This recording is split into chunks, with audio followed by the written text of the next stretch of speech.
and welcome to the American Scouser podcast. Monday night, back in action. Yes, while the cat was away, the mice were playing all over the place. But at least for this week, before I go on vacation, I am back in action. Timuchin, as always, in a hot ass freaking Chicago. But with us, as always, is Gally. Gally, what's happening? Oh, not too much. It was a very, very hot heat wave up here in the Northeast last week. Went up to Rochester, New Hampshire to visit my amazing in-laws who are listeners of the program. So thank you. We all got that when you said amazing and everything in there, I think. Yeah, I'm not stupid. I learned, right? I once got some serious flack, reminded of the first 15 minutes that are listened to of every program, which are usually the most offensive and ridiculous portion of the program. Yeah, so it was a great time. We celebrated at a wedding, kind of post-wedding reception party with Kelly's cousin who got married to a good guy from Detroit, a big Detroit Lions fan, and she's a big Bills fan. So those guys were Bickler like he's a good guy from Detroit or something. Well, he's because I am, right? because I am, and that's the only kind of Lions. That's the only because the Lions fans we make though are good guys. But instead of Detroit Rock in Spain today is Bickler. What's happening? Yeah, I'm just trying to figure out the percentage of enjoyment I get from being here, whether it's our friendship or that our friendship means that I'm not at work. So I'm happy to be here and not be working. I don't know. How the hell are we supposed to take that, Gally? Do we take that as a positive? We're basically supposed to take that as we are like this much more than work. Okay, well, I'll take it. I'll take what I can at this point. Yeah, whatever sacrifice must be made. All right, this is now starting to feel like work. Let's go. Oh, okay, sorry. Damn, man, so much pressure to keep freaking Bickler entertained over here. Okay, a lot's kind of happened in some ways since we last talked. Kind of like quite a few topics coming up with obviously the Euros going on, and now that Copa America has started as well. Let's start with the most Liverpool news of all is we met Arne Slot, if you will, and learned his name, the whole shebang. I had literally talked the day before. Thank God Kim was not as, adamant about the pronunciation of the name as Arne himself was, but he has talked to Bickler. How do you like them apples? Well, listen, first of all, I'm straddling the border of being insanely envious and insanely happy for us that we have somebody on our team that can roll a hard R like that, because it sure as heck isn't me. Gally looks pretty white too, so I don't know. Zero chance I'm even attempting. Wait. What does that got to do with being white and not rolling R's? It's just science. I don't think unless you're deeply involved in, if you. Not that there's not dualistic white people. I'm just saying naturally, I think it's harder for us to roll our R's given the language in general. But yeah, no, I thought it was. Are you asking me about how? This is so off the rails already. Are we asking about the interview, or are we asking about the pronunciation? Did you like what you heard aside from the rolling of the R's disappointments? Were you like, I can get on board with this? What did you? Yeah, I did hear more, hear less. It was. I feel like it was largely predictable, down to him masterfully sidestepping any question about tactics. I thought that he kind of saw the big picture. I like the fact that. Personally, I felt like he talked about City a little bit too much for my liking, but I did like the fact that part of the draw for him was the community of Liverpool and the fact that it was involved in one of the great rivalries. Like since, that City and Liverpool sort of was the dominant European rivalry over the past 3-4 years. So I like that bit. I thought he came across well. I thought it was largely predictable, and I think he did a good job out of the gates of just explaining why it took so long to hear from him. Yeah, that was like a good thing to get out of the way, which, I think we kind of all knew, but it's good to hear from him. How about you, Gally? How did you like what you heard? Was there anything that you were like, wait, what? When he was talking? No, other than just coming to grips with the fact that I was never going to be able to pronounce his name properly. So Arnie, it is, brother. I got you guys are covered. The slot attack. Yeah, you will, as long as you roll the R's and pull that first name, and then we can just call him Slot the rest of the time because we've already addressed him once with his name, with his name. So we're good. But no, here's my thing. I understand where Paul's coming from. Someone else did it in the Discord channel as well, and I saw a lot of it on Facebook about too much of the city. Good evening. Good morning. I really appreciate the fact. Now, I really know that Sadu really loves and hates us all at once. If it is in the morning, it is a great love-hate relationship. To listen to these idiots, okay? All right. But we appreciate you. Thank you, my friend. I think my bigger concern, or where I come at this, is the press conference was canned. We knew that it was a canned interview, so I didn't think I was going to hear any great shakes or there was going to be any kind of I gotcha moments.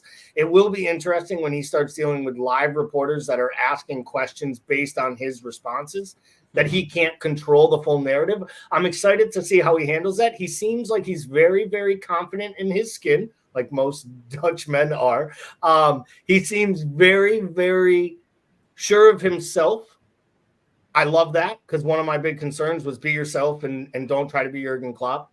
I don't mind the city thing. I know Paul mentioned it. That's where I was going before. I think he recognizes that City is the biggest competition. And if we think back to Klopp's first press conference, he spent an awful lot of time talking about Sir Alex Ferguson and the Manchester United. And Manchester United was nothing at that moment. So I think it's just whatever the manager feels is like their sounding board. And maybe Arnie is dropping one in the sand and he's saying, I'm not coming here to just compete. I'm coming here to continue to be the thorn in City's side. And I'm not afraid to talk about what they do well, what we've done, and what this rivalry means in the immediate future. Because I think if you take this job and you don't address City, then you're just like not dealing with the elephant in the room, which is that is what you have to compete with, unless you're just trying to be a second-rate team. And I don't think that's what he's here to do. I think he's here to win. Yeah, I think that's where I'm at with it. Honestly, like as I listened to it, it didn't dawn on me. Then I read the comments like people were putting, and similar to Bickler, like people, like there were a couple of people saying like he mentioned City a bit too much. But I think in some ways I agree with you, Gally. It is something that has to be addressed. Like I say, as I was listening to it, I was like, oh my God, here he goes about City again or anything like that. But I think it means a lot more if he came out there, because he mentioned the points and we got to do better. We got to be better than third and stuff like that. But if he just talked about improvements and stuff like that, I think it would sound a lot more basic for him to kind of show a target and say, that's who we're going after.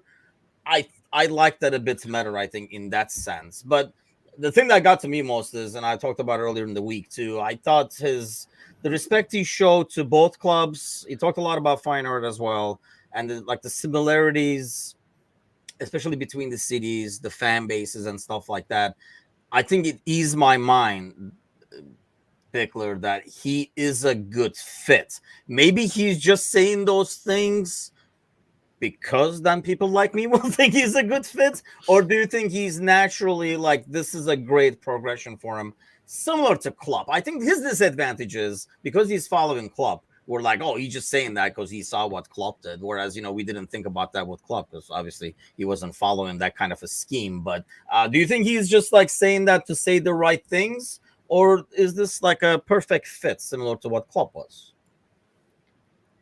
I mean, I think just based off everything that we've heard about the recruitment of him, indicates that we wouldn't interview somebody that we didn't think was a good fit, right? So, like, I think a lot of that, I think it's sort of the perfect storm of situations where you have Jurgen hitting the eject button at a time where you have an up-and-coming manager who had previously turned down Premier League jobs and jobs at other top clubs to stay. He had planned to have that additional year in the Dutch league. And I think the fact that like us knocking on the door was like something that he said he couldn't turn down, to me feels like the right fit. I mean, obviously you love to hear that, right? But I think I think the evidence is that, he was comfortable turning down substantial step ups to stay where he was at. So to leave before his expected date of departure, I think suggests that he wants the project bad enough. And if we're at his door, you have to know that we put in the legwork to make sure that the fit was right on our side too. Yeah, I mean, he knew, and he mentioned it in terms of, he said, like, I don't even know if it's the right word, but like, that's why I was scouted kind of thing, in terms of like why he's a good fit. And I think, I mean, in that sense, Gally, it is a good fit in the sense that compared to, for example, I mean, none of these managers we knew a lot about, right? We kind of like really dug into it once their names were coming up. But you look at Xabi Alonso, you look at MRM, who's like, you could say it an agent's move, but like, he's like, oh, he's talking to another club. Should we just finish this up real quick and stuff? And then you have this guy who was basically ready and willing and excited about the project. So it feels like a lot more of a natural fit than perhaps the other two, who were kind of like wishy-washy, if that's a good say. Yeah, I mean, I think Paul hits it spot on when he mentions that he wanted to stay another year. I mean, he turned down Spurs. They offered him the full position, and he was going to be manager of Spurs. So he was going to have a lot more power and say at a club who does spend some money, had some talent at the time. They still had Harry Kane. It wasn't like they were a stripped-out team. They were in the Champions League. So they had options, or they weren't in Champions League, but they still had Kane on the roster. I think when you look at that, he turned that down because he didn't like Levy, he didn't like setup, and he wasn't ready to leave Feyenoord at the time. I don't believe he wanted to leave Feyenoord this year either, but this job, to Paul's point, was so big he had to take it. Juxtapose that position to a guy who was about to win everything in Germany, was a legend at the club, and the media wanted us to believe was the club's number one choice to become manager, and then he miraculously decides that he's not even interested. If Xabi Alonso turned that job down, it's because he didn't think he was ready for it, or he wasn't ready for the challenge to replace Jurgen Klopp, which makes me question whether he should ever be Liverpool manager, to be totally honest. Yeah. And I don't believe still to this day that he was the first choice. And I think in some ways he got in front of it the way Amorim tried to get in front of it with the West Ham talk. I think both of them were preparing damage control, because I think inside people knew Slot was first choice and was going to get this job if he wanted it. And I think once Edwards was appointed and Hughes came in, it was a done deal. And I think those other managers didn't want to make it look like they weren't going to be offered the Liverpool job. So it's a lot easier to stay where you are, or say you're interviewing with West Ham. I think that was more of it than them trying to get at Liverpool. I think Liverpool won 100% in this entire negotiation process. Yeah, that's interesting. See, I always saw Emerim's move as more like trying to rush us to make a decision in case we were waiting for Slot. Maybe that's what the word was out and stuff like that. Like, hey, if he goes and then this guy goes, I took that as that. But like, I mean, you might be right, and unfortunately, we'll probably not know for another like 2 decades or something. I won't be around, so you guys can tell my grave. But Bickler, one thing that Gally was talking about too, and it came up in terms of being a coach manager. He was kind of explaining the differences between different leagues and stuff. I don't know, maybe it was just me, but did you get the sense that he's actually all for that? And it was like, I don't like the other shit anyway. Like, this is my 100%. Yeah, 100%. You tell me that I could go have a say without like having the fucking all the negative shit that goes with making those decisions? Absolutely. Who wouldn't want that? Right? Like, just kind of, and it is like, it is sort of the quintessential stay in your lane thing, right? But like, which is, I mean, I think if you're a manager, that's what you want to do. You want to build relationships. You want to build chemistry. You want to work on tactics. You want to look at who you're playing next week, who's fit, who's not fit. How do we get this guy ready? Like, you want to deal with all that. You don't want to deal with budgets and P&Ls and, like amortization rates and all that stuff that like, you don't want to do all that stuff on that end. And, I don't think Klopp did either, but he wanted all the say. So like, I think it's obviously that's an ideal situation where you've got the architect behind arguably Liverpool's best side ever pulling the strings in the background. And then you get to go in and work with his guys on things you want to work with. So, I mean, I don't know who wouldn't want that arrangement. I don't know. I mean, I don't know if it will happen with Edwards, because he might have learned his lesson and never to kind of like release some of that power down the road. He did make an effort to never bring up Edwards, by the way, was always Hughes during the entire conversation. But Gally, is that just kind of like a starting point, and it's the natural progression of things to initially do and focus on what you're really good at, but as time goes and you get more comfortable, I always go to, because I'm a fat dude trying to lose weight, but I go to the chef thing where like like I like cooking anyway. I don't want to do the shopping, but eventually like, you know what, I'm gonna get my own ingredients if I'm gonna make this right. Kind of an ordeal. As time goes on, progression goes on, do you think he will eventually want that more? Right now the challenge itself is big enough to go to another league, to go to another club, start over again and stuff like that. So I can understand saying like, yes, I just want to focus on this. But 3 years down the road, once he's a lot more comfortable, got most of the things under control and things starting to work the way he likes it, would he want that more power? And do you think he will get it now? Or Edwards is like, no, we did that once, we're not doing it again? Yeah, I don't think he'll get it. I think as long as Edwards is in charge, he will look for this type of structure where he has sporting people in positions with set jobs. There's going to be a guy who deals with contract negotiations. There's going to be a guy who deals with scouts. There's going to be a guy who deals with the youth. Like, they're going to run this much more like they used to, which is, I hate to say it, and all of our, European listeners are going to hate to hear this.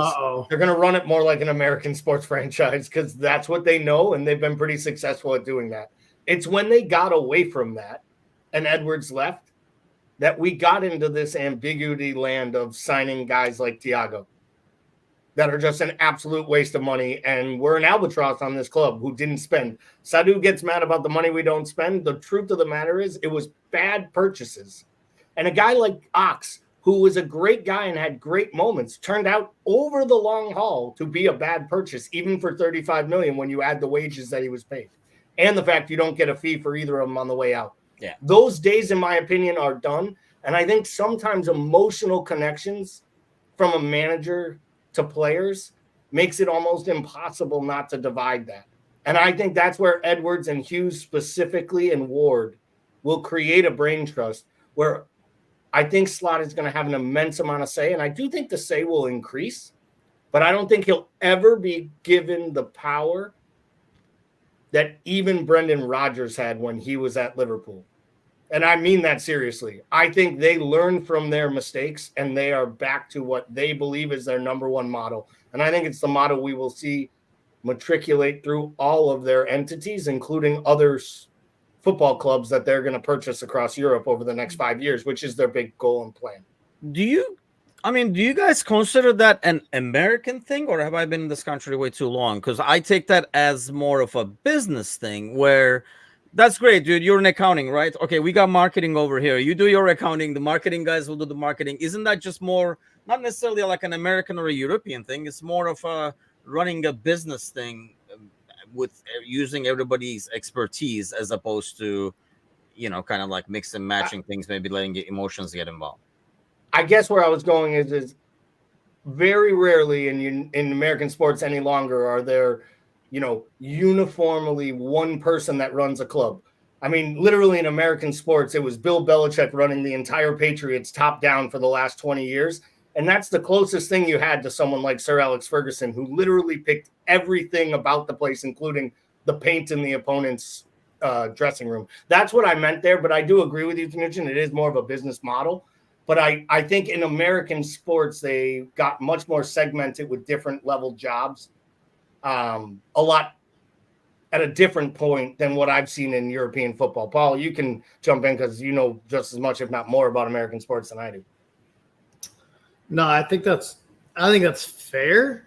I thought you were going to say the C word because it's a corporate structure, right? Which is what. Time out. What's going on? That one works. That one works in Europe. We are in America. No, I thought you were going to say corporate, right? So and I think that's the thing that nobody wants to hear, but that's the fact of the matter is that this is big business, right? No matter what, these are big business decisions that have to be made.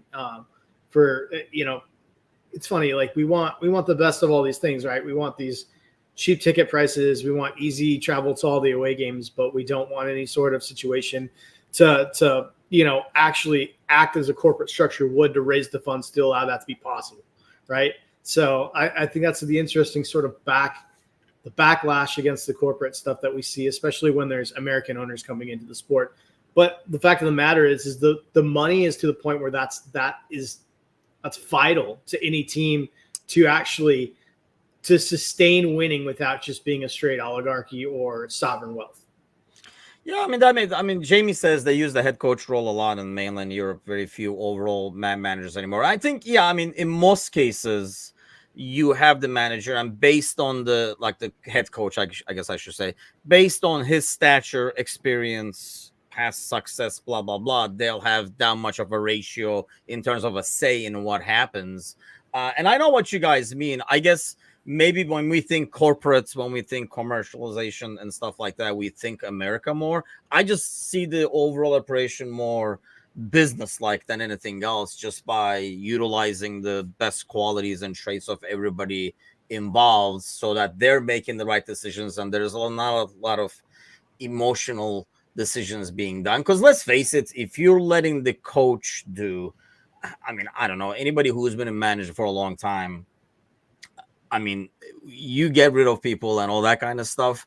But let's face it, there are a lot of times that as you work together with people, whether it's players, your assistants, whatever the case might be, you get some kind of an emotional attachment as well, because we're all humans and you work with this person and you probably might have possibly spent more time with them than what you do with your freaking family, traveling to games and stuff like that. So it's a lot more difficult, I think, sometimes when a head coach to make that decision, like you're talking about, Gally, in terms of like, you know what, we got to cut our losses short and 5-4 time we got to get it, as opposed to maybe somebody else saying like, he's a good guy, you know, we can just keep him around.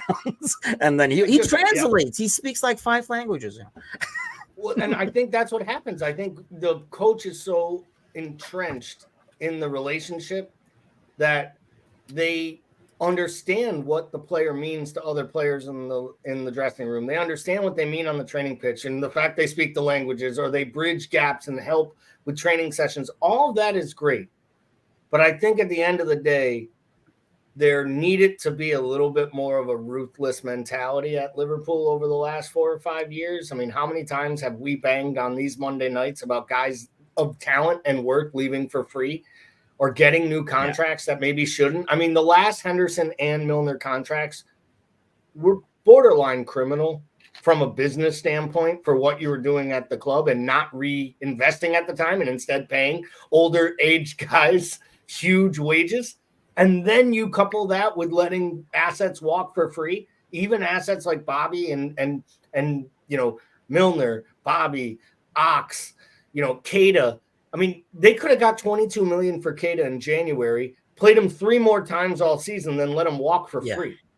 And like, these are things that are maddening. So I don't believe this brain trust in charge will allow that to happen. And I think it protects a manager by not letting it, that, to Paul's point, be on his plate, but still giving him a little say in who comes and goes. I think it's perfect. I think it's a marriage made in heaven, to be honest. If it works, it's going to be great.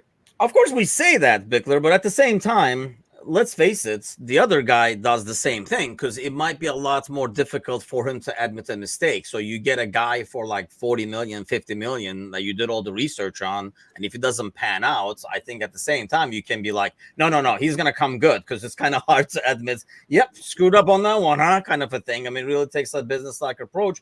I think the thing that I'm kind of like positive about it is having everybody brand new without having any of that. I mean, I remember like when I was a manager and you get like a new assistant, regardless of how well I thought I managed the place, I was like, I would talk to the new assistant and say, hey man, you got like a whole week here, nothing more. You got a week to see everything from a whole new set of eyes that I will never be able to go back and see it from. So tell me whatever you see that's like, that's freaking weird. And then we'll see if it is weird or not, and we'll fix it maybe, so that I'm not going to be like, that's just how we do things over here. But then it was a good way to kind of refresh things.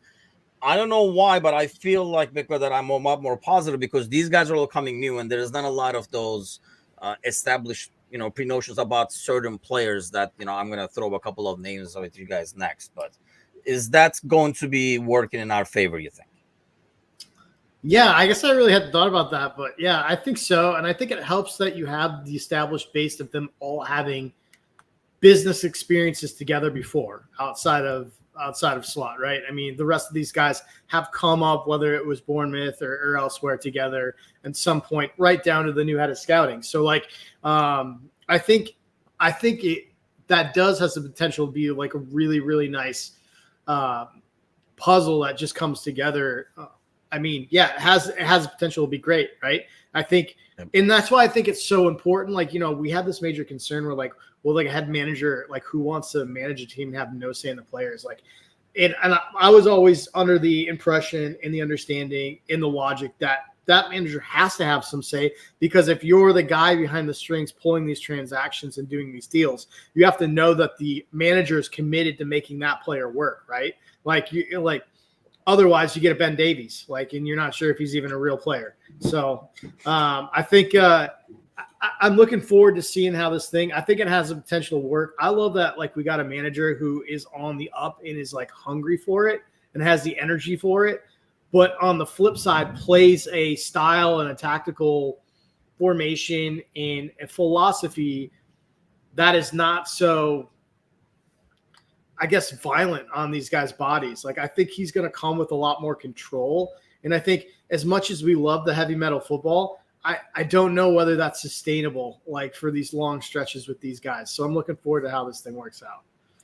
So let's get to, on that note, I mean, I know a lot of the stuff we're going to talk about, Gally, is going to really rely on some other major decisions being made, like Mo and stuff like that. But if we talk independent of those decisions, we were talking about it earlier, and I think there was a discussion about it on Discord as well.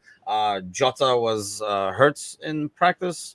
I think it was Gordon mentioning that it was it's the weekly Portugal flopping practice drills that he probably got injured at. But is that becoming a more and more of a concern? When we look at this team, we've been talking about it for freaking months now, right? We said another center back, defensive midfielder, number 6, and it felt like everything else really depends on what happens and stuff. When you look at the depth right now, you have, we'll talk about Nunez next. We have a Nunez who's just being Nunez now in Copa America instead. And you have, Gakpo, who's actually, I think, having a good tournament right now. You have Mo, which is a big question mark. And you have Jota, who we all love in terms of his finishing, but his availability is really crap. And it almost gets overlooked because he's always been the extra guy. He's always been the cherry on top. We've never said, oh, he should start. So when he's missing, it's not like missing Mo, or it's not like missing, like Alisson or somebody like that. Yeah, look, I think I made the comment. I think I saw the stat today because they were talking about another injury. Could this be a long layoff? It's 67% of the matches he's been unavailable for since he came to the club. That's crazy. But it makes sense. He's at 84% or something crazy like that. Especially when you take all the ones that he just played and was stealing money for his $225,000 a week. He had basically a good 3 months at his 3 years at the club. Sorry, must be a rough time of schedule. He got a lot of games in or something. Yeah, I think with Jota is we all remember all the great things he does, but the Polish Prince will tell you in the 33% of the amount of time that he's available to play, right? And that 33% that he can get on the pitch since he came to the club, he's really good in about 33% of the minutes on the pitch. It's just in those minutes he does such great things we all remember. I personally think if this is another muscle injury, they should be looking at themselves in the mirror and saying, what are we doing? What do we change? Or where can we find him a new home? Because eventually these injuries are just going to keep piling up. And, I just think that there is a gem inside Jota. But I don't believe he's one of the best 3 attackers at this club when they're all on form and firing. And I don't think you build around a 28-year-old who's always hurt. And the guy can't stay fit. He gets muscle injuries in light training. He's on international duty training, and he got hurt. That's an oxymoron in itself. I think, unfortunately, we can't rely on him. I put the comment in today. The greatest ability sometimes is availability, and he has failed at it. I almost got the feeling that I don't know if he came back too early to be at the Euros, but it's not like just this injury. It's been a history. But going back to what you were saying, Bickler, just to play the devil's advocate over here, maybe, players that we have injury issues with that we seem to come across regularly. Is it because maybe their bodies are not built for the heavy metal football and they will be able to adjust to the new scheme and you can get more mileage from them? I mean, you can make the argument for that. I just think cumulatively, the way that football is being played and continues to be played with more and more matches, you're gonna see more and more of this. I think I do agree with Gally that, like, I think if this is like another significant injury, you got to look at what the long-term plan is. The problem is like, I don't know that if you look at it from a business standpoint, I don't know that there's the prime market to sell them right now. It's almost like you need to have him back, give him a run 10, 12 games, see if he can catch some form, and then hit the next window. So it's like, I don't think there's an immediate solve for it. But yeah, I mean, I'm on board with like really getting that. Like, I think what we all agreed that City did so well from a business standpoint is they got rid of players like a window ahead of it, right? Yeah. Like, I mean, some of them gun to win. Like some of them, like sometimes you miss on it, right? And like I think they still miss like Ares, right? And like I think, but for the most part, they've done a good job of continuing to refresh that squad and get rid of like players that have those injuries a window ahead of it. So, and I think that we're going to start to see that now that we don't have a roadblock on departures. I think everyone talks about what we're doing from a business standpoint coming in. The first real big rumor you heard was Tyler Morton has a $20 million price tag evaluation. And if that's not a flag in the ground that Edwards is back, I don't know what is. Because like I think we're really going to see is that the outgoing business is what's really going to change dramatically versus what's coming in. And I think in some regards, that's as important, if not more important than what you bring in, because a lot of times that has a direct impact on what you're bringing in. And maybe, I mean, that might be a signal that we're maybe having a lot of, we almost felt, especially because it was quiet, right, before the Euros and stuff like that, maybe we're not going to get as many changes and see what Slot does with what we have, Gally. But it's looking more and more with like the Seps price tag and now Morton's price tag that Edwards already has a plan in place in terms of what's going to happen with some guys that are probably already been passed on to Slot and saying, like, hey, by the way, this is the plan. This guy, we're going to convert into cash and then go after this guy. Yeah, I think that's exactly it. And I think there's some more of them. I mean, you heard Kelleher. They want 30 to 40 million if they can get it for Kelleher. I heard they basically want about 5 million for Simicast, and they're willing to pay that other team if they'll take him. But no, he's on the block now. They're talking about him going this window. And that, like, I think that's where Slot has basically run his rule over the side. I think he's given like Morton can go, this one can go. I'd really like to keep this one. I can build around this one. It feels more and more to me like this summer really comes down to, can they get one of Mo, Trent, or Virgil re-signed? Because I don't know that you can go into next season with all three of those players on their walk year. I don't think you can. I don't. Yeah. So to me, you have to rank those in who will we sign? Who do we want? What will we overpay for? And it'll be interesting to me. You keep hearing these rumblings about all of them leaving, right? Because they have 1 year left on their deal. And that's easy for papers to write stories. I don't believe Virgil's going to leave this summer, honestly. And I don't believe it's looking more and more like Mo won't. I know Paul kind of disagrees there, but Trent, I think, gets his deal. I just think that's Edwards' number one job. Edwards and Slot have to pick the player they're going to build the next 4 or 5 years around. And I think they get a huge contract this summer. And it'll be interesting to see if that's Virgil, the captain, Trent, the vice captain, a new player that comes in as a star. They have to start to retool this, though. Like, these guys they're all getting to their early to mid 30s. And I know players like Ronaldo play till 39, but don't bank everything on being Ronaldo and You know, he's a shell of himself. He just still physically looks good when he takes his shirt off. I mean, he's been poor in this tournament. He's been one of the worst strikers statistically in this tournament. He just looks great, you know, when he does the stupid celebration with no shirt on and his $1,800 worth of plastic surgery per square inch. That's cheap. But so out of these guys, I mean, I feel like those are probably already in place. I would think that's, you know, the contracts might not be done, but I'm assuming there are certain parameters like, hey, we would like to extend this guy as long as it's within these limits for Van Dijk, Trent. I honestly think those two are pretty much a guarantee in my head, Bickler.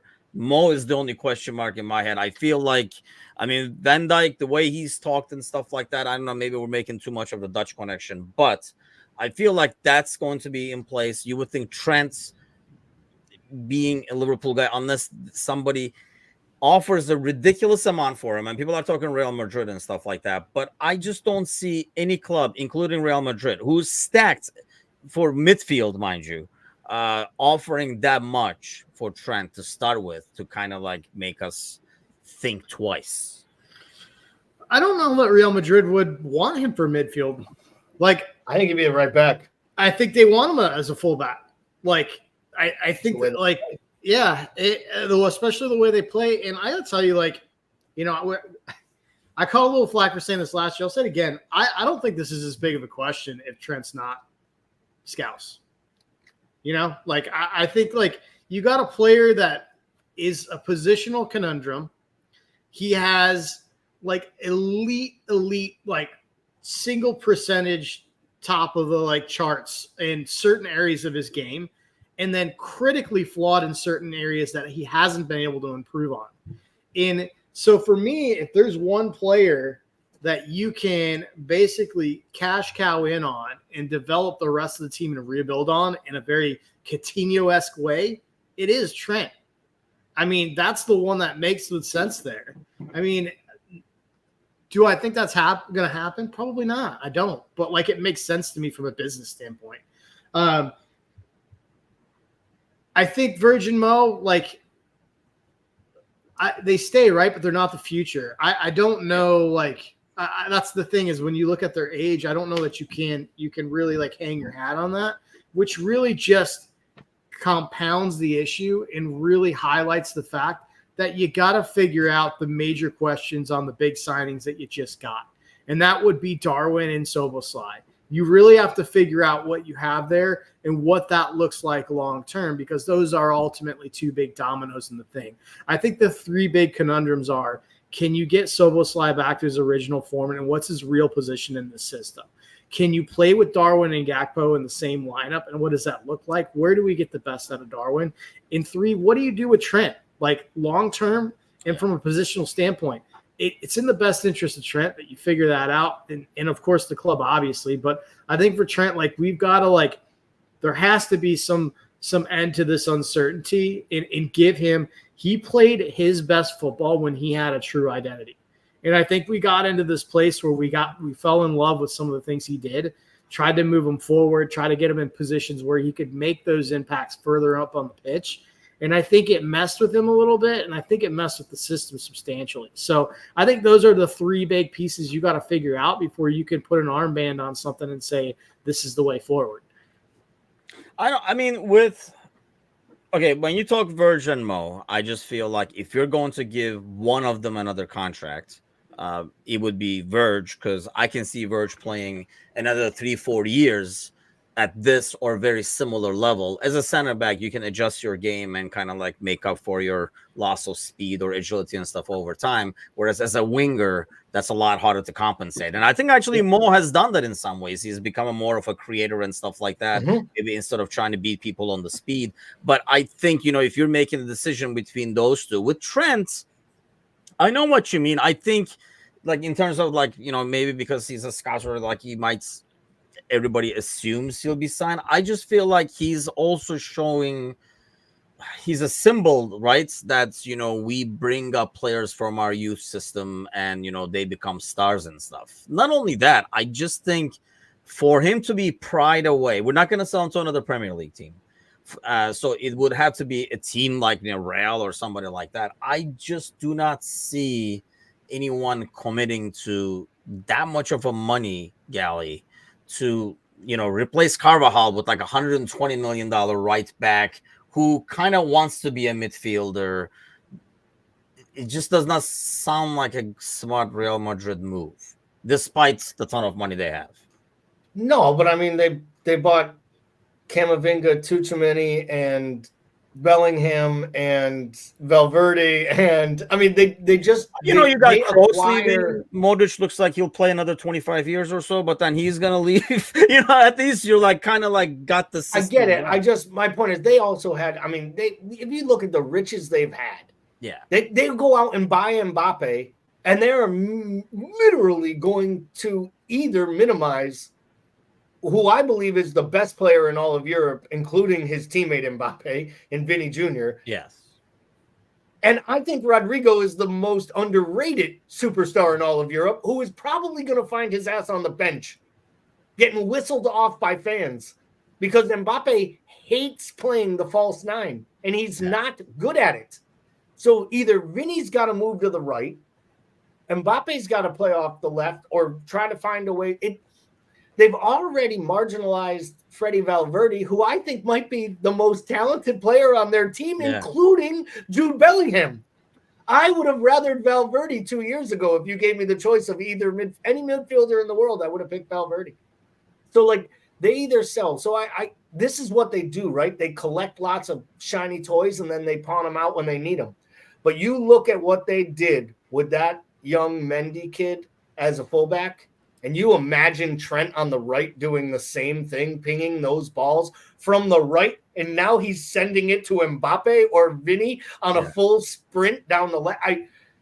Trent in that pearly white would actually be like a scary sight, because they don't care about defending, and the Spanish league doesn't really make them defend because they use referees to make sure goals don't count, and against Barcelona, like really. So I think Paul's onto something. I think you hit Edwards with truth serum, and I think you hit Slot with truth serum, and they tell you that they would take their Coutinho moment right to the bleeping bank.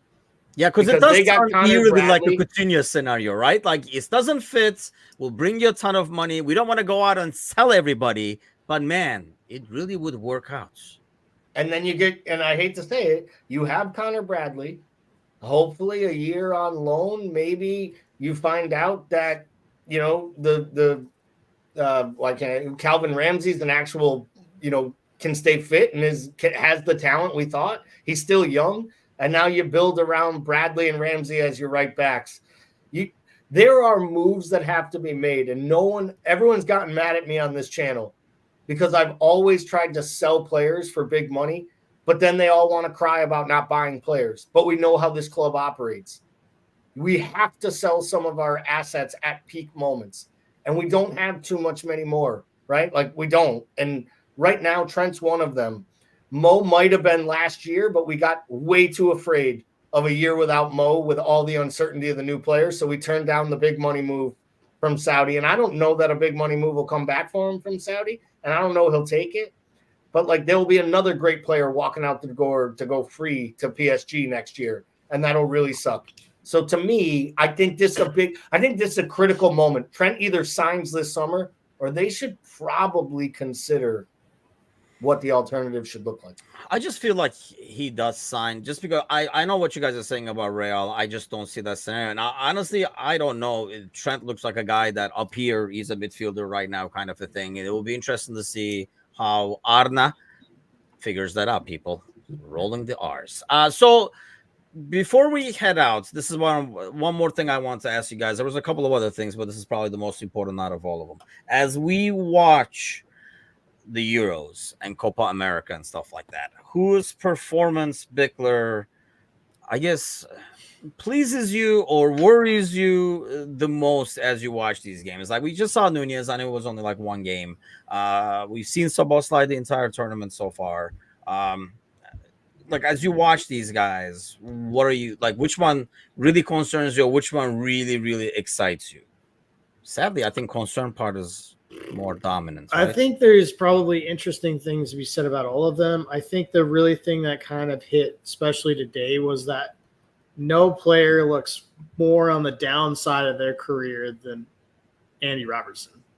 Like, he just looks like he's ready to go out to pasture. Like, he needs an old Yeller moment. Like, I just think it's sad to see. That's probably what my takeaway is. I'm also really expecting a big tournament from Darwin. If you look at his last 11 games with Uruguay, he's got something like 10 goals and 6 assists or something crazy. We talked about this, Guy and I did last week, about how we kind of think Uruguay is the dominant dark horse in the Copas, and we would not be surprised to see them pull that off. And I think Darwin is a key piece of that for them. And I'm here for it because I think he needs every bit of confidence that he can get. I love this quote today where he said, I make 5 or 10, may miss 5 or 10 chances, but I'm going to take 11 shots. Right. So hopefully that one that he's not accounting for. It's classic Darwin move. Right? Yeah. Right. Yeah. I was like, I don't know if I like that as much. I guess I like the confidence, but even watching, I didn't watch the whole game yesterday. So, I think as a striker, you have to have the mentality. It's kind of like a QB where you can't be you can't be afraid to throw an interception. You have to come back and keep throwing. And I think it's the same way for Darwin. I think you can't be concerned about the shots you're not making. You have to make sure that you're continuing to put them on frame. And so I like that from him.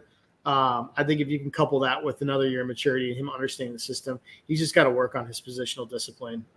But I expect a big turn from him. Those are kind of my two standouts. We've hit on Szoboszlai. It's been disappointing throughout, but we knew that was going to be a big thing that was going to need to get worked out anyway, upcoming this year. How about you, Gally? One that really sticks out to you, like good or bad? The Copa's so brief. McAllister played well in the Argentina win, but they're the class team in a mediocre tournament. I mean, when you get into a field where we're talking about Uruguay being a real number 2 to Argentina, and it's a big drop off from the favorite to Uruguay. But we're talking about, I think the betting favorites actually have Colombia ahead of Brazil in this tournament. When Brazil is that far down, I don't want to get too much into one match for each player. So, Diaz is playing right now. Colombia is up 2-1. I wouldn't be surprised to see Diaz have a really good tournament. He's in really good form, and Colombia runs the play through him. Other than, of course, the fact that James Rodriguez shows up reminds everyone he still plays top-level football. He has 2 assists and created both goals that they scored today. It's hilarious. Can you believe that he used to play for Everton? It's so wild to me. I was more like, how old is this guy? Because he's been playing for 2 decades. It feels like. My favorite part is that he played for Everton, and Everton decided they were too good to have him on the team. They sold him for pennies. They didn't want him anymore. That was awesome to me. But he's such a talented footballer. But I think Diaz could have a big tournament, which could end up putting him in a shop window, which maybe would be really good for the club. So I think that's what I'm rooting for the most, honestly, because I just have this gut feeling Diaz will go to fill some of the coffers in the transfers this summer. And if that is the case, you want Diaz to have the biggest tournament he can. Szoboszlai, super disappointing. I agree with Bickler. Andy Robertson looks like Joe Gomez might see a lot of time at left back next year, honestly. And I know Harry talked about that in his tactics about how it might work having Gomez back there because of the way he drops into threes to free Trent up. And then the biggest one for me is that Szoboszlai is supposed to go back to his country and always find himself as the best player from his country, the captain of his country. And I think he has looked pedestrian to poor over 3 matches, where his country needed him on a huge stage. And I am starting to really worry that he didn't have the mental makeup to make the big money move to Liverpool and to take number 8. And that last season is carrying into his international play now. And I have real concerns about Szoboszlai maybe being one of these guys that gets a year or 2 at a club and then literally finds his way back to Germany or finds his way out of the Premier League. I don't know that the Premier League, and specifically Liverpool, is built for the makeup of that guy. I hope I'm wrong because talent's there, but I'm starting to question it. That's my concern. Yeah, I think I feel like especially I can't use his performance in the Euros in Hungary because having seen him like play against Turkey and like before the Euros when they did like like a friendly and stuff like that, I feel like he is definitely targeted in terms of they try to not make him even get the ball. Like there's like a lot more eyes are on him. Whereas I think when he's at Liverpool, he's not gonna have that as much of an issue in terms of being the focus. So like teams are not going to look to take him away. So that will help his game. I feel like that makes it a lot more trickier for him in Hungary. I agree with Robertson, but again, yeah, I think that dude just needs a freaking rest, man. And so maybe in Scotland being out can be like a big positive. Honestly, like to me, I really loved watching Gakpo on that left hand side, and I was like, I mean, we've talked about this Diaz talk before, Gally, in terms of like the possible move where you can cash in and stuff. That basically always almost says, well, I mean, yeah, I mean, the replacement is there. We already have the replacement for that spot. I think he looks great on the left hand side. The way he cuts in with the give and go and stuff like that, he enables the overlap, or he actually can go wide. I've been really happy, like, actually like watching him perform on left wing, but should be interesting. There's Copa America with now starting, seeing like Diaz and Mecca and stuff like that. I think we already knew on Mecca. We're not looking to see anything there. I think with Szoboszlai and stuff, we definitely were looking to see what's going to come out of it. Having seen the Euros, though, it's too early for Copa America. Are those your favorites right now, Bickler, since you're wearing the jersey and everything? So pre-tournament, I had France. I still feel good about France. I know they didn't have a great game last game, but Spain has put on the best performances, in my opinion, from start to finish, followed very closely by Portugal, which I absolutely just cannot stand that I even have to say that.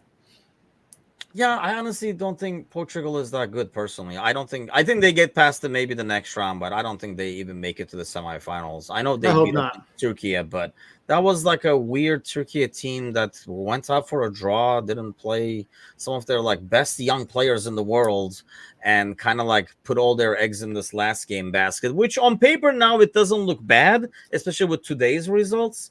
But it could have been really bad if Italy didn't score in the last minute. It almost looks like now Turkey can go out there, even if they lose by 2 goals. It's like beep, beep, beep, and then you kind of back into the next round thanks as like the 4th, 3rd or something like that. But how about you, Gally?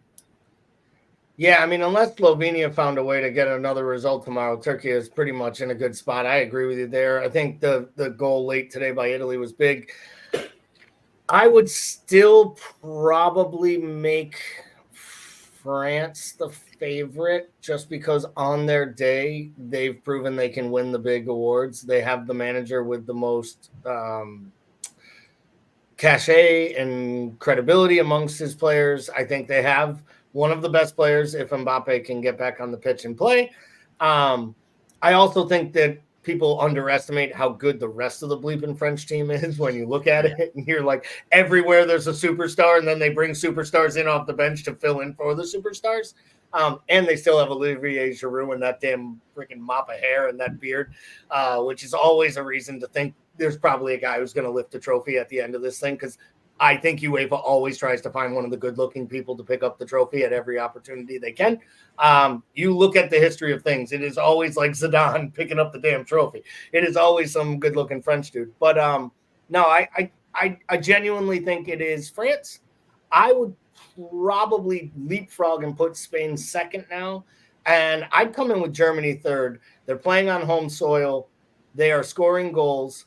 I think Nagelsmann has hit it absolutely right with the mixture of youth and the way he picked this side on actual merit. This looks like the most like unified German team in a while, and they were embarrassed at the end of the Jurgi Low tenure, not only with him like sticking his hands down his pants and smelling his fingers, but like just being a weirdo. They also just played terrible football, and they were embarrassed on the pitch. And I just think like they're in home. I expect them to put in a few more big performances, and I got to just raise my hand. Kai Havertz is a much better footballer than I thought he was. I will do the mea culpa. because he had a great year at Arsenal where he was arguably their signing of the year, even though they signed Declan Rice. And he is Germany's most influential player, not their best player, but their most influential player through the 3 matches. He's been outstanding at this Euros. Yeah, I think it shows like why he was transferred in the first place, because it was his Germany performances that really made him more than anything else. I think that system suits him well. I still don't rate him as highly, but I know what you mean. Definitely not as lowly as it looked at one point when he first arrived. The Chelsea flop and stuff. Yeah, exactly. But yeah, I love.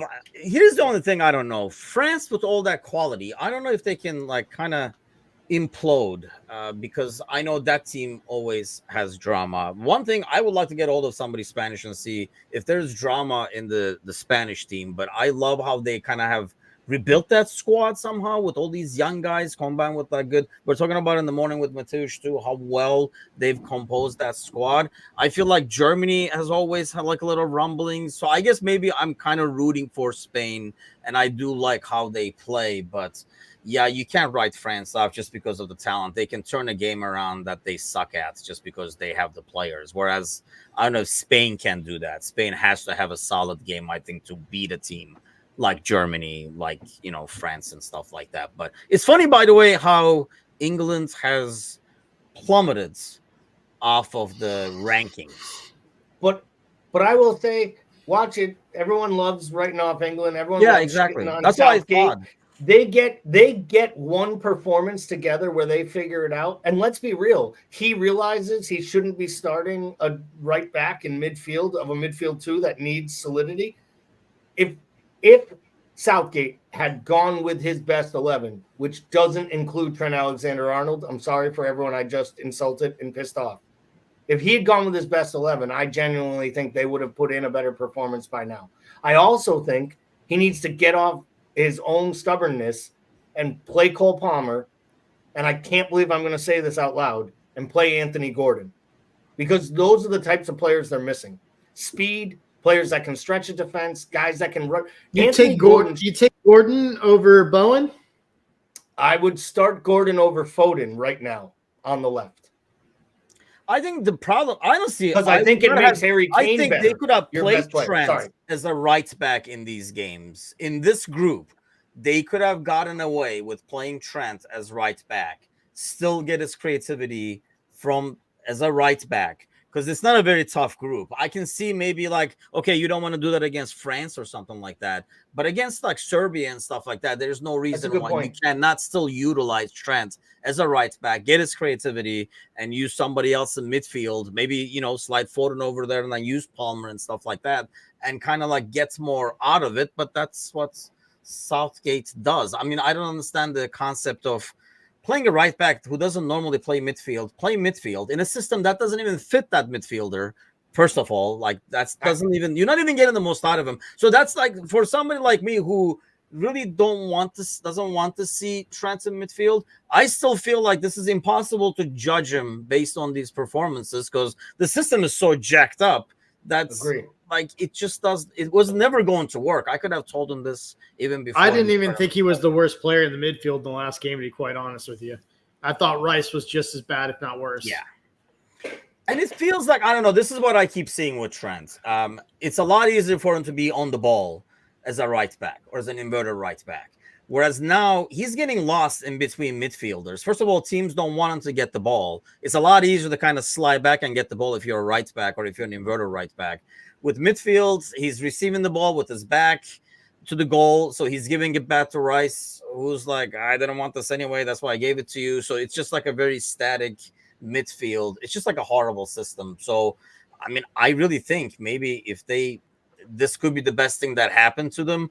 I was more thinking before the tournament started that they would have too much of an easy time in the group and then think, oh, this is going to work, and that was going to backfire on them in the next rounds as they played against good teams. Maybe this will be the reverse. Having the struggle might have them fix their shits before they face better teams in the next round. I think they still have a good shot of making a deep run in this tournament if they figure some things out. They need to score goals, obviously. They need to get Harry Kane involved. Like, you're not the country's all-time leading goal scorer in international play and then just show up at a major tournament and not score. I also think the manager just has to recognize he has to use his bench and he needs to rotate in a different way. And I just think he's so determined to see Foden and Saka play through their terrible play that he's, not giving looks to the Cole Palmers and to Bowen and to Anthony Gordon. And I think those are the type of differential players that can actually run behind and maybe get Harry Kane involved. And I think that's their biggest problem right now is Harry Kane's not involved. And I'll be honest, it shocked me that when he finally took Harry Kane out, he went to Ollie Watkins, and I know he's on form, but I think I would have went to Ivan Toney because he's more of what England needed, which is like a bully type striker to go score you a winning goal. And I think Ollie Watkins wants to make great runs behind players, but that's not what this English team is made up to do. And I think Southgate got the selection wrong for these 26 players more than anything else. I mean, nothing says I don't know what the hell is going on better than replacing the entire front three at the same time. So he's like, I have no idea what's going wrong. Let's just change all of them. Like, it'd be one thing to change and say, you know what, this system feels better. But you change all three of the European by saying, I don't know, why don't you guys go and maybe it'll be something different. I mean, that's just like, that's the way I look at it if that's my team. And I will say this, and it's hard for me to say nice things about Manchester United players, but I will. This team is absolutely missing Luke Shaw at left back. Because if you look at England's play over the last two major tournaments, Luke Shaw has been a mainstay in their first 11, and he's been a creative force on corners. He's been their focal offensive point from width on the left-hand side to create. And I think, again, terrible move. You bring a guy who got taken out of team training during the group stage. You brought him with you, and he's not going to see a minute of action at this Euro. And Luke Shaw. So again, just a really, really bad job by Southgate in what I believe will be his last tournament. And it's sad because he's probably been the most successful England manager of the last 50 years. Yeah, I mean, we're getting to the nitty-gritty now. Obviously, the last round is happening, so we'll see what happens moving forwards. That's really funny. I don't know why that's so funny. That's so ridiculous. You got to kick out of because it's true. It is true, but it's so ridiculous. And they're going to remember him as an absolute bum. They're going to think they're going to think he was. They're going to remember him the way that they remember the Big Sam era as manager of England. Like, no one's going to remember, and people will forget that too. Southgate got hired because they hired Big Sam, and he told the world how he fraudulently stole players and fleeced systems by giving an interview to a hack. Like, it's you can't make that shit up, right? That, like, if it was a movie, you'd be like, this is really crap. But yeah, I mean, like I say, it's gonna be interesting. We're getting to the good part of the tournament now, and like obviously the last games are going on now. So by the time, well, you boys sit here next week, everything will be finalized in terms of like the matchups and everything like that. But I will be gone next week, off to over there in the land of Bickler in Outer Banks in North Carolina. But then I will be back Wednesday morning, though, with the morning coffee show with Gordo and John. So I will see you guys then. You guys have an excellent week, everybody, and we'll see you guys next week. Take care.